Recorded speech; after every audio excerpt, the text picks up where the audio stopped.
Next video you got is why did the 2010s look like that? This was like life at its peak, bro. This was life at its peak. I wish that the 2010s were back. LG, Trollface, and swag. The internet was a very different place in the 2010s. Memes used to look like this, and YouTube was filled with content you couldn't make today. Regardless of whether you fell in love with Vaporwave, or spent way too long watching Shooting Star memes, you might be wondering where all of this went, and what it even was. So, as things get stranger and stranger, we'll dig into the Bro, now that I'm sitting here really thinking about this shit, y'all see how life just seemingly moves on? Like, and you never even realize that half of this shit is gone, or it can't be replicated. YouTube now is not what YouTube really used to be. Niggas will put their heart and soul into this shit, and now niggas is trying to get a quick bag, 2010s bruh. to try and find out why. Mochi Monsters, Nyan Cat, my goat.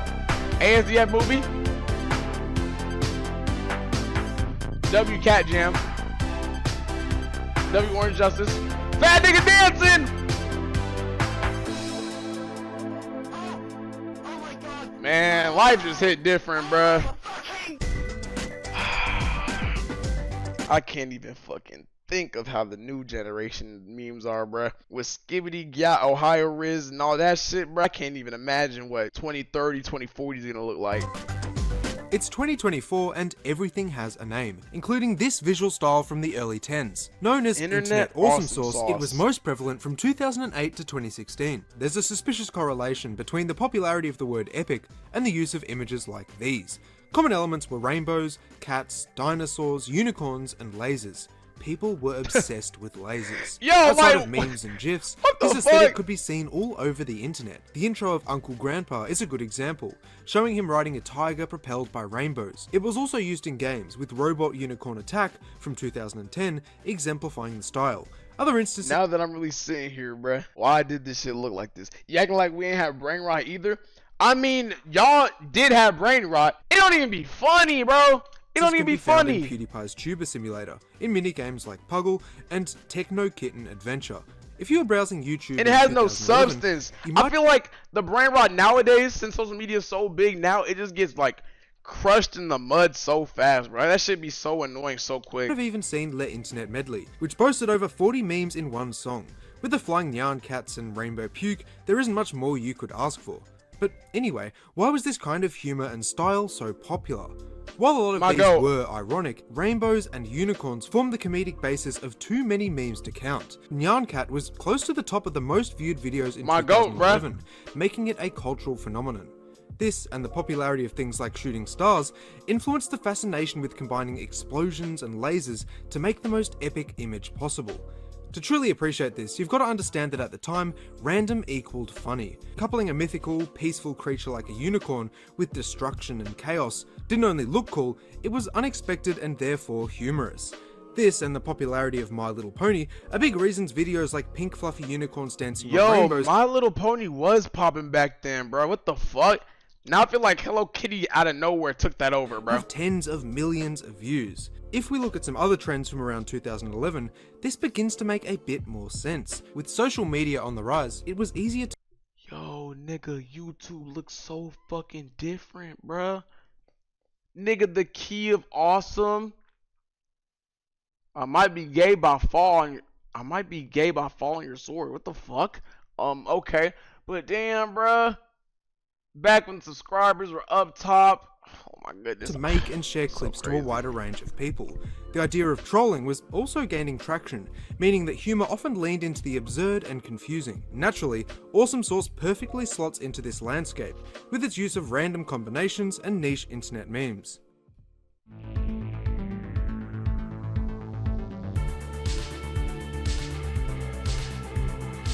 If you never had XX_ as part of your username, you wasn't a real gamer. Something wrong. You wasn't a real gamer. I remember I was XX Blizzard _ XX, bruh.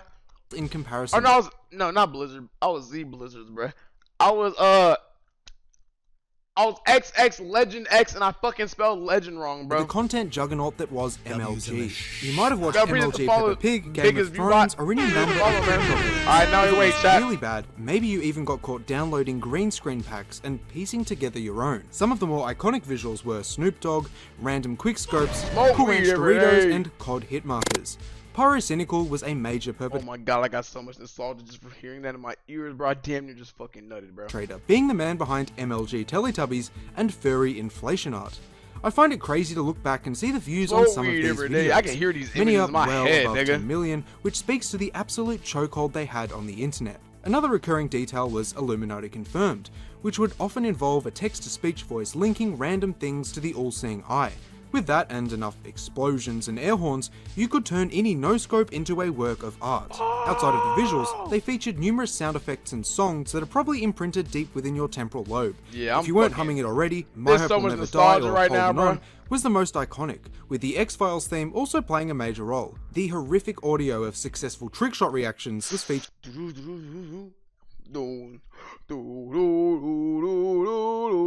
My fault, bruh. a lot too. If you're a real one, comment with the rest How's of your this Saturday phrase. night? I'm cooling, bruh. These kinds of edits What can about be you, traced gang? back to as early as 2011, specifically a World of Warcraft video made by Jamal. With the green screen overlay of a quickscope, What the fuck was his name? a World of Warcraft video made by Jamal. With the Jamal Nigrums. What the fuck? green screen overlay of a quickscope, it provides the first known example of an MLG style montage. The reason such videos rose to prominence is in the name, Major League Gaming. Professional esports teams would release highlight reels that went on to inspire fans to begin making their own.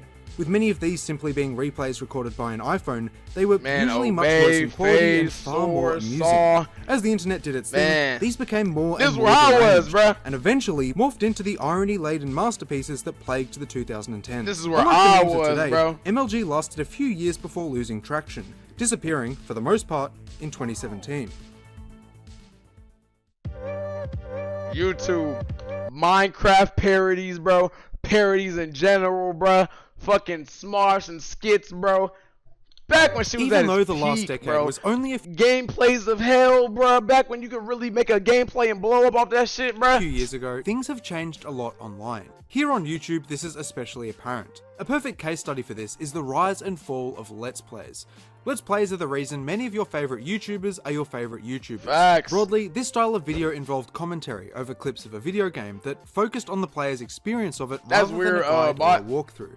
The general format is credited to Michael Sawyer, or Slowbeef, whose 2007 playthrough of The Immortals is widely considered to be the first modern Top of Let's the Play. chat, what you As talking YouTube about? began to take off, this style of video did as well. People like PewDiePie would emerge with wildly successful Wait, what the fuck? Yo, nigga Higga was taking over, nigga. Holy fuck. Look at that gap, bro. Almost 700,000 more than the next nigga? This style of video did as well. Oh, wait, hold on. Let me see. College Humor. I forgot about that page, bruh. Fucking Machinima. Real Annoying Orange. That was fucking brain rot. Not gonna lie.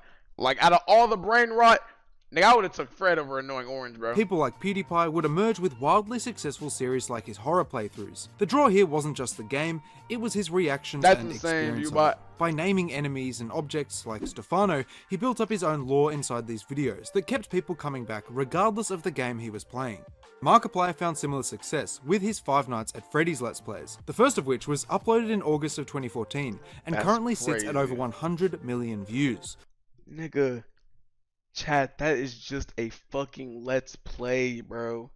That is insane. Today, however, Let's Plays are seemingly a thing of the past, at least as a method of blowing up. Arguably, this is mostly due to the oversaturation of gaming content on the site. Making a video titled Let's Play XYZ Episode 3 isn't as likely to take off anymore in a sea of very similar videos. The current landscape does, however, favour challenge videos with an interesting premise, like the Fallout series by It's Jarbo. Another reason Let's Plays have disappeared is that they haven't. They've just moved. Instead of watching a YouTube video, much of the audience for Let's Plays has shifted over to streaming. That is true. Here Okay. they can tune in whenever they want and watch a That's content true. creator they like play the game for much longer periods of time. Moving on, if you ever watched the Cake I trilogy never by even Filthy thought about Frank, that. iDubbbz and Max Mofo, I deadass never even thought about that shit, bro. Like, streaming really is like the next level of Let's Plays, bro. You don't gotta sit around waiting for your favorite content creator to upload the video. you likely remember when That shock opened my eyes humor a reigned little bit. supreme. By around 2016, this had come to a peak, with gaming content becoming slightly less popular. In an interview with Trash Taste, PewDiePie refers to this as the Filthy Frank era, a time when even he adapted to the change by making edgier content with a raspier voice. Hey guys, Can I take your boyfriend for a ride? Can if you want. He's in. This was partially the byproduct of ambiguity surrounding YouTube's content policies. There wasn't as clear of a line Look up, between burrito. unacceptable and acceptable practices. People were maintaining high viewerships and growing exponentially, while saying and doing things that would be pulled from the site today. For example, the Cake Trilogy was retroactively removed following a more recent reaction from PewDiePie. This likely reminded Fuck was the cake video, bruh? Fuck were they doing that got that violated the terms of YouTube that they services? still existed and didn't align with the updated content guidelines. In 2017, we saw the beginning of this with the Adpocalypse. I remember at the time this felt like a huge deal. This is when niggas started. This is when niggas started chasing that bag, nigga. Strap, you bought it. Wait, is my shit fucking tweaking right now, bro? Is niggas being losers, bro? Like, what do motherfuckers gain from this shit, bro?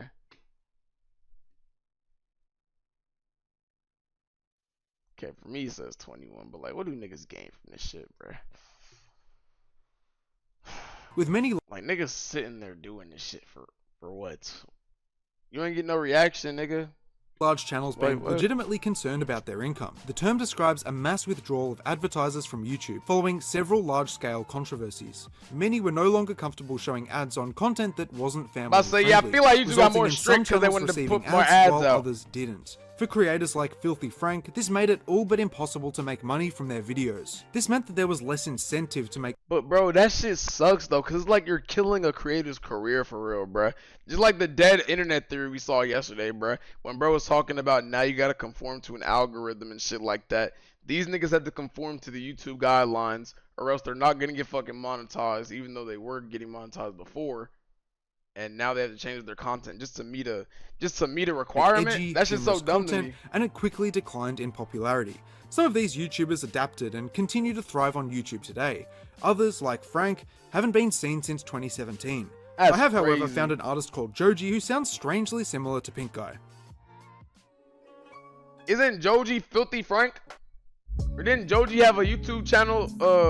It's hard to categorize something as unpredictable as memes, let alone analyze their use through an entire decade, but we're gonna do it anyway. Thanks to Reddit users like Paper Cup, there's been many attempts to organize them into specific eras. Today, we'll be focusing on 3 that span the 2010s. Talk to me. Rage, Dank, and Surreal. Starting with Rage, this term is derived from Fuck isn't surreal. Rage, Dank, and Surreal. Bruh, if my nigga Kylan was here, bruh. Oh my god, bruh. Starting with Rage, this The term is derived 2017 from to Rage 27 comics, which began in to 2020 2020, bro. on sites like 4chan. These would typically be That short, nigga with killed me 4 with that panels shit. based around humorous or irritating real-life experiences. The common thread was a collection of so-called rage faces made in MS Paint.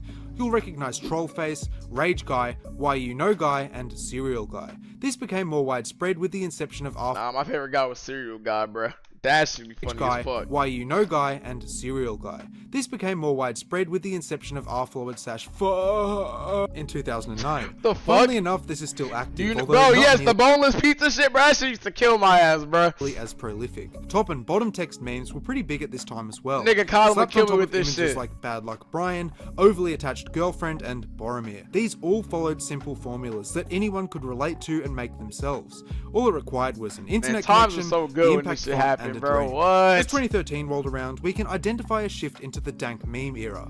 Here, memes became considerably more abstract and less centered around understandable. I feel like, honestly, yeah, the last one was like more relatable shit and like more tame and calm shit.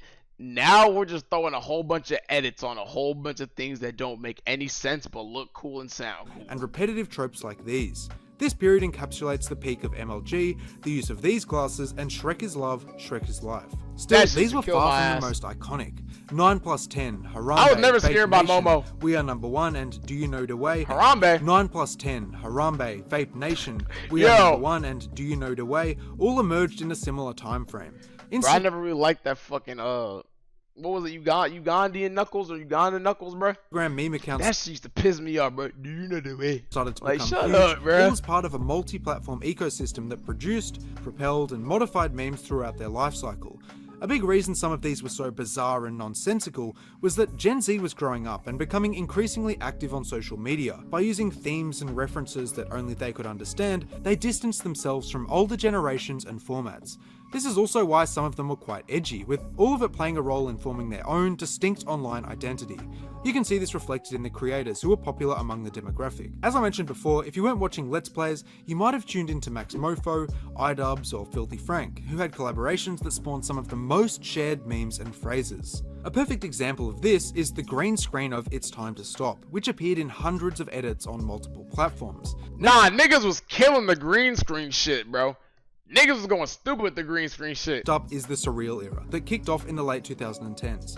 This was home to deep fried memes, crab rave, and of course, the release of Fortnite. To be honest, things started.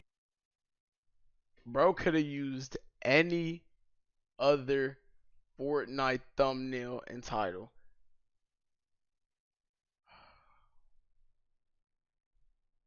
Zoomed in, my nigga. Link. What the fuck? Started to take a turn for the worse here. Deep fried memes were made by running an image through a filter over and over until it became. Bro, my nigga Colin used to kill me with these shits, bro. Fucking this, for example, bro. I had to make my shit fucking somewhat memeified, bro. Like this shit, bro. Deep fried music to kill me, nigga. Warped and barely legible. This would be combined with an equally ridiculous piece of text, if any at all. Surreal memes, on the other hand, often featured this guy. He was associated with things like the layers of irony and the term angery, popping up everywhere online. Mr. Orange or Orang is another example. Consistent with its name, this humor operated on a similar premise to much older memes. To be random and confusing was to be funny. Not many of these made sense, and it was often that and their absurdity that made them entertaining. He travels, he seeks the Parmesan. Like what, bruh? Happy Wheels, Bloons Tower Defense, and The Impossible Quiz. Oh yeah, chat, by the way, Thursdays, like I'm being so dead ass on Thursdays, I'm really gonna try to get back to the fucking throwback things, bro. I saw Tommy playing Happy Wheels. I don't know if it was last stream or the stream before that, and I was like, yo, gotta bring those back, bro. Have one thing gotta bring those back, bro. They are all Flash games. The mid 2000s and the Flash early games 2010s they are were considered the carrying golden age for this kind of gaming. Most of my exposure to these titles was on Cool Maths games, where I'd spend hours playing Fireboy and War. Nigga, fuck Cool Math games. Nigga, Y8, Mini Clip, Newgrounds, bro. Come on, dude. Girl and Papa's Diarrhea. I distinctly remember spamming the source until I had a stack about 3 feet tall, selling it for $0 and then quitting the game. Turning back time even further, never played the Flash first released in 1996. People eventually figured out that it was possible to make games on it, with many of them starting to pop up in the early 2000s.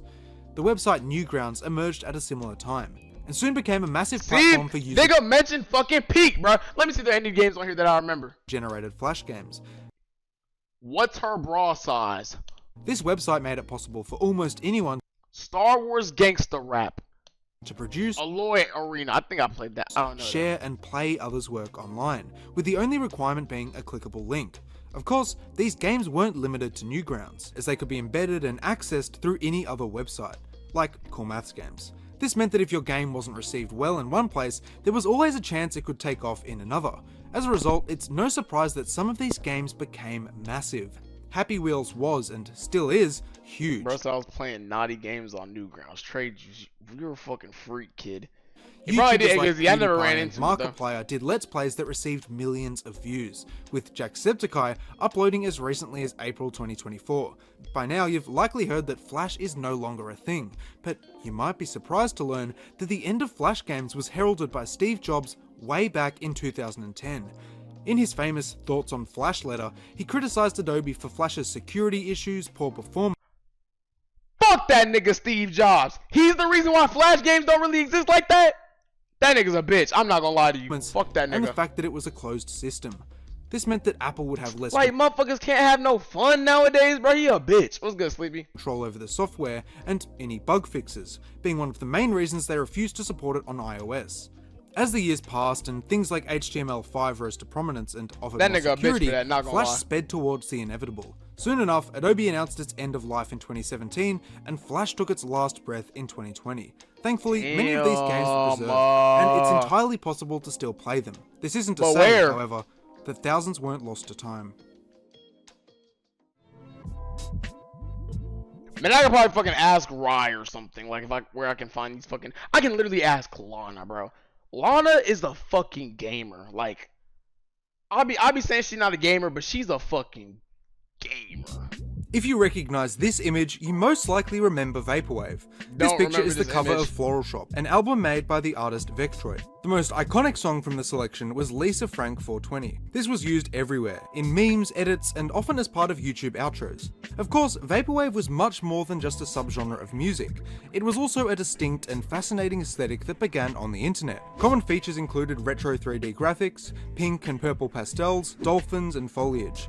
After I don't its remember inception this, in the bro. early years of the decade, Vaporwave Destroy began World, to forget the rapidly fault- or spread forget the over bits, numerous man. platforms. Whether you found it on commentary channels or songs on Bandcamp, it quickly became undeniably Vaporwave is huge, such a vibe. peaking at around 2015. Y'all niggas know about this shit? I swear to God, I don't know about this. There was even an entire game called Mall Quest made in this style. Copies of this can still be found online, although the original version was taken down. It was described as a procedurally generated shopping sim, and it actually looked pretty cool. Returning to design, you might notice that, for an aesthetic born in the 2010s, it feels a bit out of place. That's because most of the imagery you're seeing here was heavily inspired by the 80s and 90s. This transcended architecture, with one of the most influential artifacts being a game. Echo the Dolphin, for the Sega Genesis, informed music and aesthetics alike, largely responsible for the heavy use of dolphins in design. Looking at Floral Shop, one of the songs is even named after this title. If you were big on Vaporwave in the 2010s, there's a good chance you recall some of its numerous subgenres. I've mentioned this before, but one of my personal favourites is Mallsoft. Like, I deadass don't remember this. Like,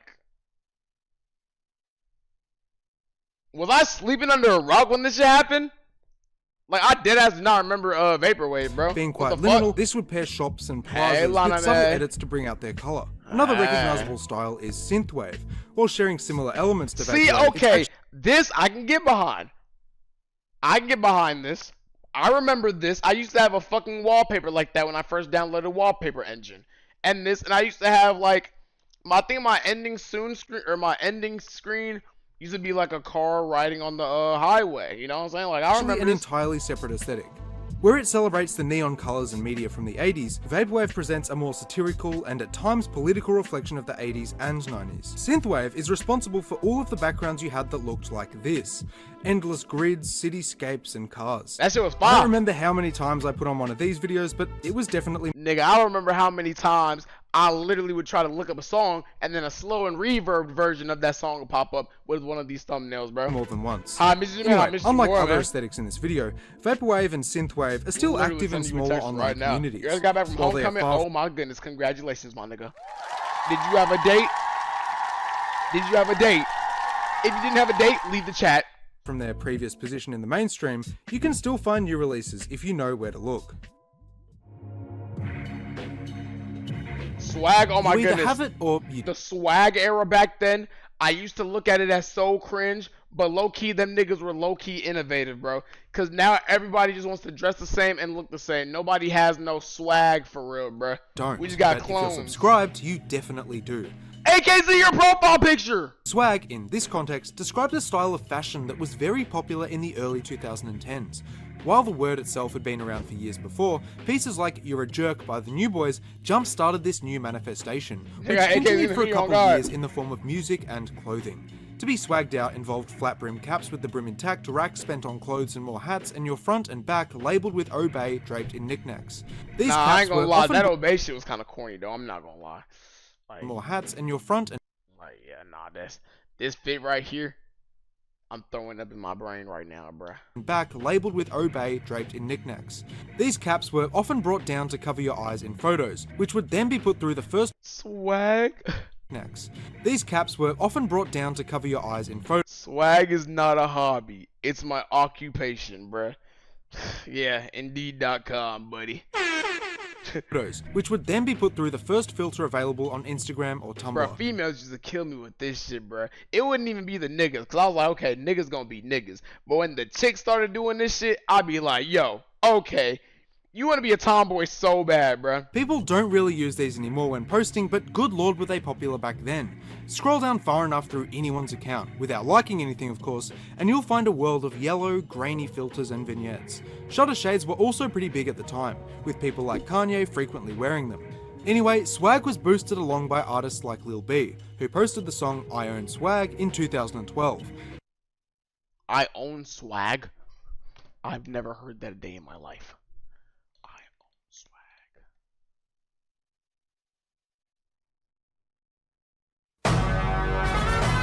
Yeah, like I said, it's your boy Lil B, God's Father mixtape.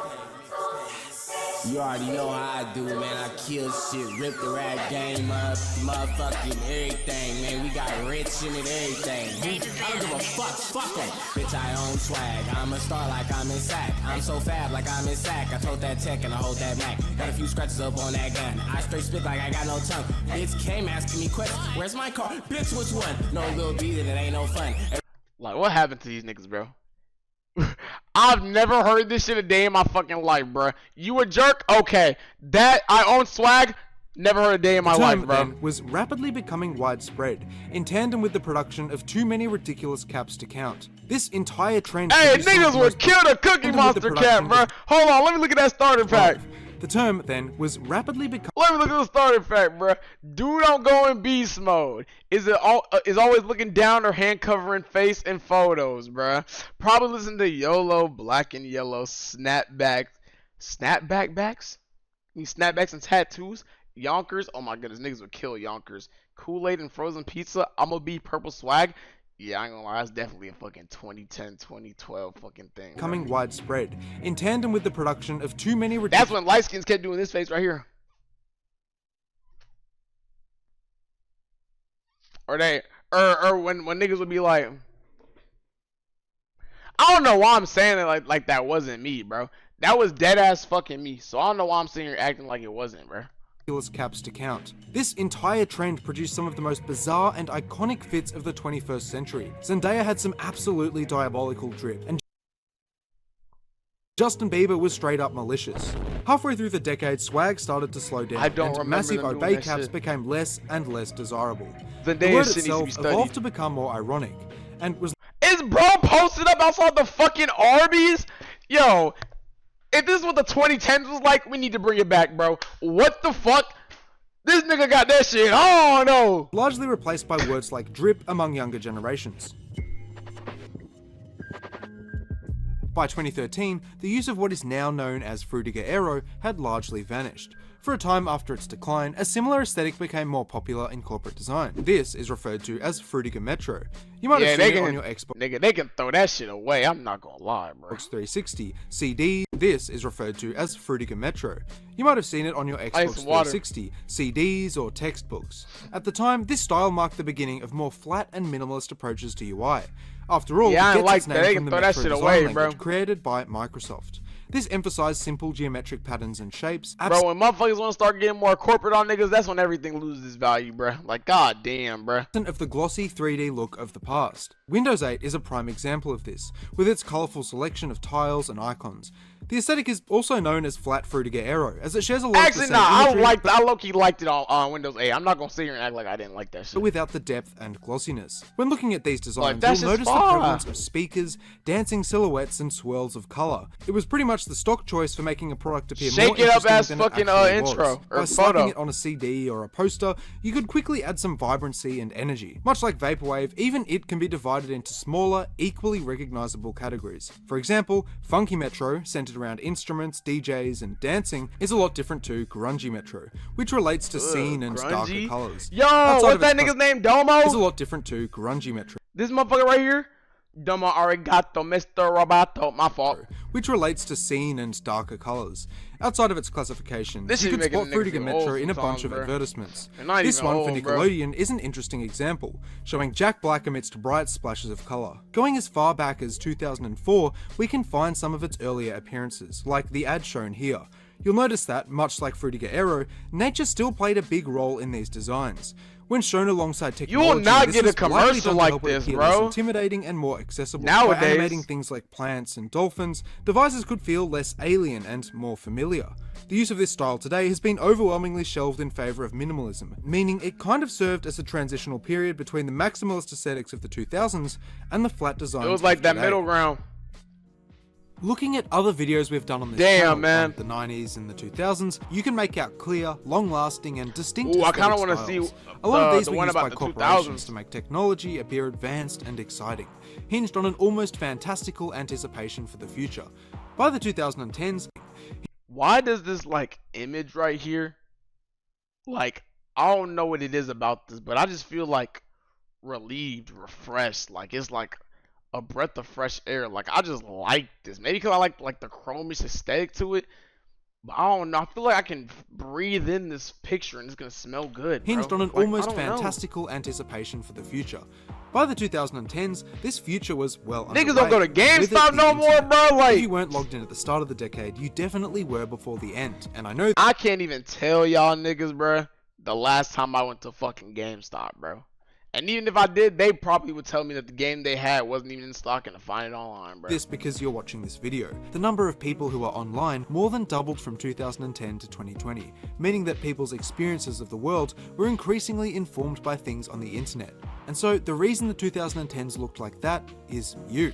User-driven media like YouTube videos, Vines, Flash games, and memes sculpted millions of people's lives even outside of the internet. Simultaneously, this media started to become people's lives. Making videos with a shitty webcam was suddenly profitable, and the creation of content was something anyone could do. So while some of it may be cringe now, all of it played a role in creating what many consider to be the golden age of the Bro, I don't even think, like, I feel like in the moment it was cringe, but looking back at it, bro, it's like, damn, bro, I wish that shit was back. Like, you're not gonna get another Smosh, bro, or like, you're not gonna get another, like, Key of Awesome. Like, they were them back there, bro.